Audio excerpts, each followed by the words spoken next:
They summon spirits, drink from skulls, and dig up the dead. These tribal rituals are still happening today. Dare to look? High in the misty mountains of Papua New Guinea, a strange and bone-chilling tradition has survived for generations.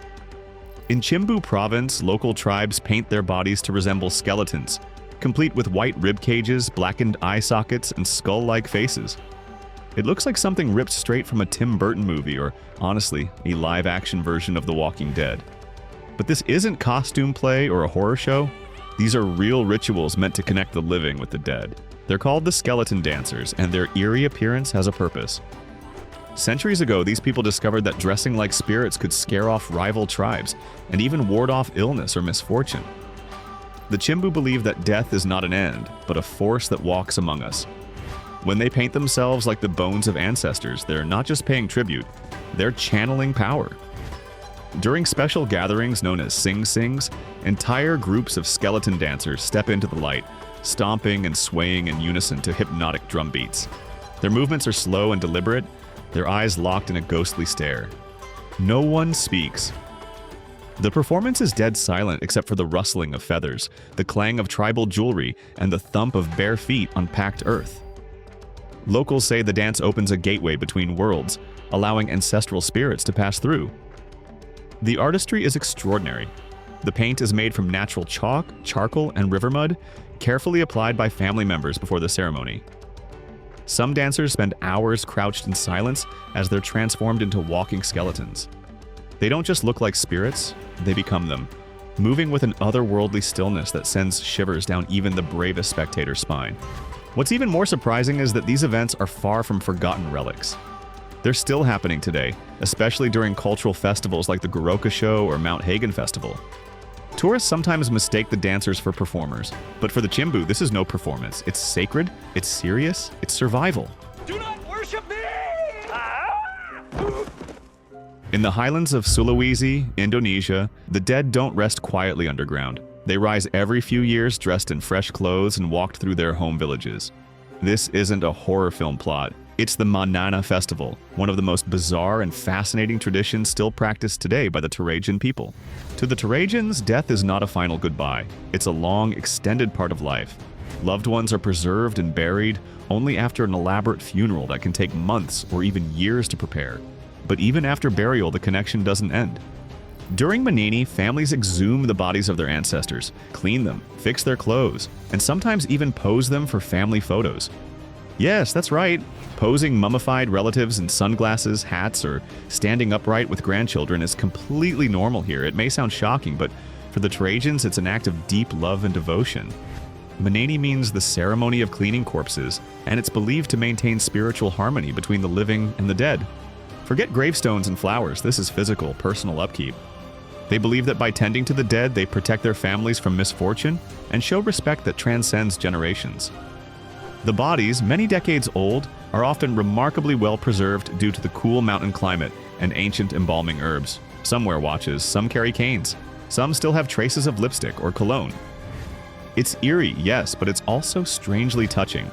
In a way, these people have solved something the rest of the world hasn't: how to keep the past alive, literally. Deep in the heart of the Brazilian Amazon, there's a rite of passage so intense it makes most coming-of-age rituals look like playground games. The Sateremawe tribe, a group that has lived in the rainforest for centuries, prepares boys for manhood not with speeches or certificates, but with gloves filled with live bullet ants. Bullet ants aren't your average stingers. Their bite has been described as feeling like being shot or electrocuted over and over. On the pain index, they rank at the very top. And yet the Sateremawe deliberately weave dozens of these ants into handmade gloves, stingers facing inward. The boys must then wear these gloves on both hands for several minutes, enduring wave after wave of full-body agony. But here's the twist: they can't cry, scream, or flinch. To show fear is to fail, and this isn't a one-time challenge. They have to do it many times over several months. The entire ritual is designed to build warriors with strength, control, and resilience that's respected across the tribe. The ants are first knocked unconscious with a natural sedative, then tied into the glove's fibers. When they wake, they're furious and ready to defend themselves. The moment the gloves go on, the boys' arms tremble, but their faces stay calm. Around them, elders chant, family members cheer, and the jungle watches in silence. To outsiders, it may look like pure torment, but to the Sadaremawe, it's an ancient code. Pain leads to wisdom, endurance leads to strength. It's their version of a graduation. Not with gowns, but with fangs and fire. In the dense jungles on the border of Brazil and Venezuela, the Yanomami people have practiced one of the most secretive and haunting rituals on Earth. When a member of the tribe passes away, they aren't left to decay alone. Instead, their remains are transformed into a final offering of unity and remembrance through a process called endocannibalism. Here's how it works after a ceremonial cremation.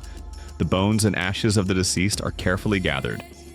Then the family grinds them into a fine powder and mixes it with plant-based soup or drink. This sacred mixture is then consumed by the closest relatives. To them, it's not macabre, it's spiritual. They believe the soul cannot rest until the body becomes one with the living.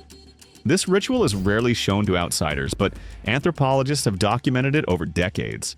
For the Yanomami, eating the ashes allows the spirit to remain within the family, giving strength and protection. They don't bury the dead, they carry them forward in the most literal sense. Importantly, this is not done in haste or fear. The ceremony is filled with singing, reflection, and reverence. The community gathers to support the grieving family, and the act itself is deeply symbolic. The powder represents memory, connection, and life continuing through those who remain. It may sound extreme through a Western lens, but to the Yanomami, it's an act of closure. A way to make sure that no one is ever truly lost because part of them stays inside the people who loved them most. Tucked away in the mist-covered Balium Valley of Papua, Indonesia, the Dani people have long practiced a ritual that might stop outsiders in their tracks, grieving by cutting off fingers. Yes, literal fingertips. It's a ritual soaked in symbolism, not violence, and though rare today, traces of it still exist. When a close family member dies, female relatives, especially grandmothers, mothers, or sisters, once showed their sorrow by severing part of a finger. Not out of punishment or madness, but as a visible sign of their emotional pain. Each missing joint told a story of loss, love, and memory that couldn't be forgotten. The cuts were done using sharp stone tools or tightly wound twine to restrict circulation before removal. The practice was often carried out in sacred silence, away from the public eye. Elders believed the physical loss mirrored the emotional one, that grief must leave a mark. And in a place where oral tradition is everything, this act became a living reminder of family history written in flesh. In recent years, Indonesian authorities have discouraged this ritual, and many younger Dani now honor the dead in different ways. But in some remote villages, the elders' hands still carry the past. Their missing fingers are not seen with shame. They're signs of respect, resilience, and the price of remembering someone deeply loved. Do not worship me! In the lowland jungles of Papua New Guinea's Sepik and Gulf regions, there are warriors who don't just prepare for ritual, they become the ritual. Covered head to toe in war paint, ash, and thick river mud, these men transform into something between the living and the dead. Locals say they're not playing dress-up, they're inviting spirits in. The look is terrifying. Eyes glowing unnaturally, sometimes tinted with plant-based dyes or natural lenses. Teeth sharpened to points. Faces marked with deep red and black war stripes, or hidden behind carved masks that resemble animals or ancestral beings. Some even pierce their noses and ears with bones or wear charms strung with teeth and feathers, each one believed to hold spiritual energy. These warriors are often seen during initiations or major ceremonies, but their purpose goes beyond celebration. They are the vessels of ancestral rage. By channeling the appearance of spirits, they intimidate enemies, bless the living, and keep ancient power alive. Every step, every movement is precise, controlled, possessed. And during those moments, they're not fully themselves. Elders say it's not a man dancing anymore, it's someone else entirely. Villagers watching don't clap, they don't cheer, they keep a respectful distance. Because they believe these warriors have crossed into a different state, one that's unpredictable and sacred. And when the ritual ends and the paint is washed away, no one talks lightly about what they just saw. They don't have to. The spirits already spoke. Among the tribes living along the Sepik River in Papua New Guinea, one of the most visually intense rites of passage still practiced today turns boys into men by turning their skin into scales. This is crocodile scarification, a ritual where initiates are literally carved to resemble the spirit of the river, the crocodile. For these communities, the crocodile is more than an animal, it's a creator. Legend says humans were born from crocodiles, and by scarring their bodies, the boys return to that origin. The ritual takes place inside a sacred spirit house, a towering wooden structure covered in carvings and guarded by elders. Inside, boys as young as 15 lie still while elders make hundreds of shallow cuts across their backs, shoulders, and arms. The process is done with razor-sharp tools, often from bamboo or bone. The goal is to mimic the rough, ridged skin of the crocodile. Ashes or special herbs are rubbed into the wounds to enhance scarring and help the pattern stand out for life. What follows isn't just healing, it's isolation, storytelling, and spiritual awakening. Over several weeks, the initiates remain hidden from women, surrounded only by men and spirits. They're taught tribal secrets, hunting techniques, and the deep responsibilities of adulthood. When they finally emerge, bodies covered in fresh scars, they are no longer boys. Their families celebrate with drums, dances, and feasts. And every mark on their skin tells the world they've survived. They've transformed. They carry the spirit of the crocodile now. For centuries, on the wide plains of Kenya and Tanzania, becoming a man wasn't about a birthday or a driver's license. Among the Maasai, it meant standing face to face with one of Africa's deadliest predators, the lion. This ancient rite of passage is known as alamayo, and while the practice has faded in recent years, the legacy of it still runs in the blood of the Maasai warriors. Traditionally, a young Maasai man, or Moran, had to track and confront a lion as a test of courage and strength. The hunt wasn't reckless. It was strategic, deeply ritualized, and done in groups to avoid unnecessary loss of life. The goal wasn't just to survive, it was to prove you could face fear and win. The mane of the lion, if the hunt succeeded, would be kept as a badge of honor. That mane wasn't just fur, it was a symbol of becoming a protector, a leader, a warrior. Today, lion hunting is no longer encouraged or legal under wildlife protection laws, but the Maasai have shifted their traditions into symbolic forms. Young men still train with spears, wear ceremonial red shukas, and participate in dances and mock battles. These modern rites keep the warrior spirit alive without taking from the wild. And even now, the memory of alamayo echoes through the villages. The bravery, the precision, the willingness to bleed for respect, it's all still there. Just redirected. After all, the Maasai haven't forgotten what it means to face the impossible and stand tall. In the holy city of Varanasi, India, where funeral fires burn by the river day and night, a small group of ascetics walks where most fear to tread. They are the Agori, a sect of sadhus who reject the rules of purity and embrace the very things society hides from sight. Death, decay, and the remains of the departed are their path to liberation. You'll find them draped in ash from funeral pyres, meditating beside corpses, and sometimes drinking from skull-shaped bowls. They live in cremation grounds, believing that true spiritual power lies in what others fear most. For the Agori, detachment isn't just an idea, it's a lifestyle. They eat what others won't, sleep where no one dares, and chant through the night in places most wouldn't enter during daylight. One of their most controversial practices? Consuming what remains of the dead, not in hunger, but as a ritual of transgression and transcendence. In these moments, they say the line between human and divine dissolves. The body is temporary. The soul is all that matters. By engaging with the taboo, they believe they erase ego and connect directly with ultimate truth. To outsiders, it might look disturbing, even dangerous. But the Agori don't want your approval. They seek something bigger. Something beyond life, beyond death, and definitely beyond comfort. And in the shadows of the cremation grounds, they believe they find it. Do not worship me! On the remote islands off the coast of Sumatra, where thick rainforests meet turquoise waters, lives the Mentawai tribe, a people whose traditions are as raw and bold as the jungle they call home. Among their customs, one stands out instantly: women sharpen their teeth to razor points. Not for intimidation, but for beauty. To the Mentawai, a woman with sharp, symmetrical teeth is a woman in harmony with nature and spirit. The ritual is done with primitive tools, usually a chisel and hammer, and honestly, the process can take hours. There's no anesthesia, just steady hands, determination, and generations of belief behind every strike. The woman remains calm, composed, often guided by a shaman who blesses the transformation. Once complete, the look is unmistakable. A smile filled with fine, pointed teeth, gleaming like carved ivory. It's not considered scary, it's sacred. The sharpened teeth are believed to protect the soul from imbalance and attract good energy. The ritual is often part of a bigger preparation that includes tattoos, plant-based body ink, and, some time spent in spiritual reflection.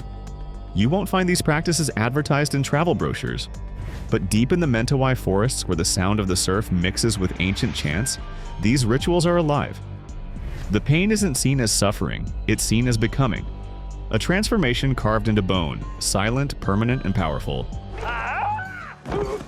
In the heart of Malawi and parts of Zambia, masked figures move through dust and drum beats with otherworldly precision.